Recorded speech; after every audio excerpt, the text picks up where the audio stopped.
Bismillahirrahmanirrahim. Assalamualaikum warahmatullahi wabarakatuh.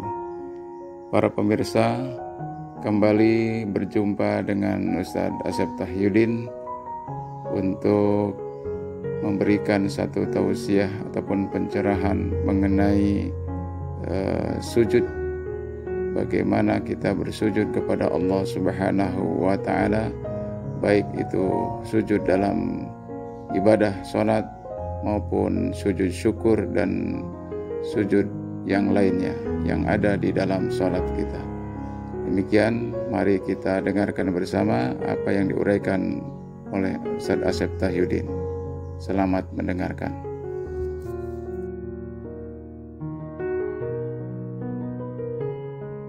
Semua manusia dalam melakukan segala sesuatu pasti akan mendapatkan segala kenikmatan. Para pemimpin akan mendapatkan nikmatnya menjadi pimpinan jika ia berhasil memimpin rakyatnya. Para pegawai, buruh akan mendapatkan nikmatnya sebagai pekerja manakala tugas pekerjaannya sukses. Para wirausaha, petani, nelayan akan mendapatkan kenikmatannya apabila usahanya maju, hasil taninya berlimpah ruah, dan hasil tangkapan ikannya banyak. Adapun para hakim, guru, para medis, tentara, polisi, dan lainnya akan mendapatkan kenikmatan manakala mereka bisa melayani publik dengan senang hati. Demikian juga dengan ibadah. Seseorang yang sholat akan merasakan puncak kenikmatannya, yaitu ketika bersujud di hadapan Allah Subhanahu wa Ta'ala. Pemirsa yang berbahagia, sujud adalah lambang ketundukan, kepatuhan, dan kepasrahan kepada Allah. Oleh karena itu, inilah saat-saatnya suasana hati dan pikiran penuh dengan ketenangan, dengan kenyamanan. Maka disitulah diperbanyak untuk memohon apa saja hajat dan kebutuhan kita. Maka pantaslah Nabi Shallallahu Alaihi Wasallam bersabda, keadaan seorang hamba amat dekat dengan Rabb-Nya ketika seorang sedang bersujud.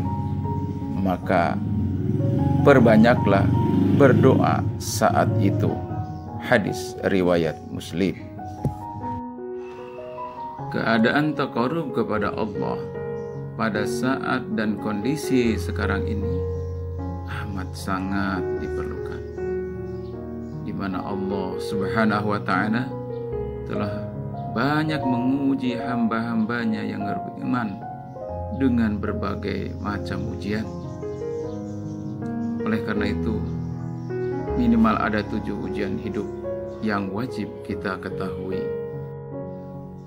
Yang pertama, ujian berupa perintah dari Allah Subhanahu wa Ta'ala, seperti Nabi Ibrahim pernah diperintahkan oleh Allah untuk menyembelih anaknya Ismail. Yang kedua, ujian dan larangan Allah Subhanahu wa Ta'ala, seperti larangan berzina, korupsi, membunuh, merampok, mencuri, menyogok, dan segala kemaksiatan serta kezaliman. Dan yang ketiga adalah ujian berupa musibah. Allah Subhanahu wa Ta'ala berfirman, A'udzu billahi minasy syaithanir rajim. Wa lanabluwannakum bisyai'in minal khawfi wal ju' من الخوف والجوع ونقص من الأموال والأنفس والثمرات وبشر الصابرين, yang artinya, dan kami akan menguji kamu dengan sedikit ketakutan, kelaparan, kekurangan harta, jiwa, dan buah-buahan. Quran Surat Al-Baqarah ayat 155. Yang keempat, ujian nikmat. Sebagaimana Allah Subhanahu wa Ta'ala menjelaskan dalam Al-Quran Surat Al-Kahfi ayat 7, A'udzu billahi minasy syaithanir rajim. Inna ja'alna ma 'alal ardi zinatan laha linabluwahum ayyuhum ahsanu 'amala.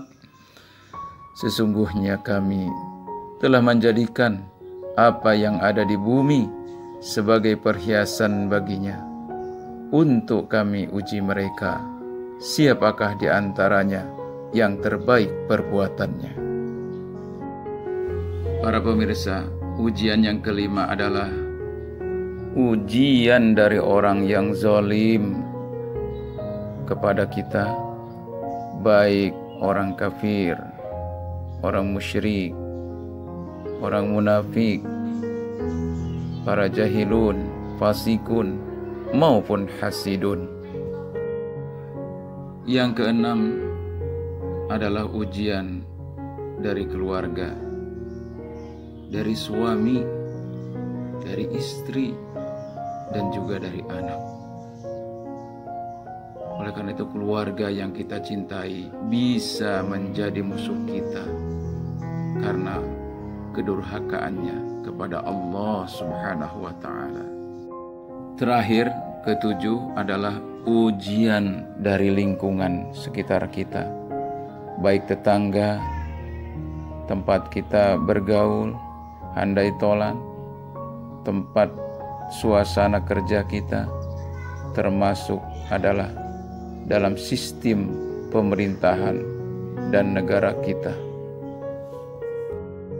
Para pemirsa yang berbahagia, ketahuilah dari 7 macam ujian yang telah kami uraikan tadi, itu tidak semata-mata Allah Subhanahu wa Ta'ala berikan kepada hambanya, kecuali dengan kemampuan hamba tersebut di dalam melaksanakan segala ujian-ujian tersebut. Sebagaimana Allah Subhanahu wa Ta'ala dalam Al-Quran menjelaskan, La yukallifullahu nafsan illa wus'aha, laha ma kasabat wa 'alaiha maktasabat, yang artinya bahwa Allah tidak akan pernah memberikan suatu beban kepada seorang hambanya, kecuali dengan kemampuan hamba tersebut di dalam menghadapi segala macam cobaan dalam hidup ini. Semoga kita semua bisa menjadikan orang-orang yang sabar, orang yang taat kepada segala perintah-perintah Allah Subhanahu wa Ta'ala, dan juga ikhlas di dalam menjalankan segala perintah-perintah Allah Subhanahu wa Ta'ala tersebut. Mudah-mudahan Allah Subhanahu wa Ta'ala jadikan kita menjadi golongan orang-orang yang sabirin dan orang-orang yang taat kepada Allah Subhanahu wa Ta'ala. Amin ya rabbal alamin.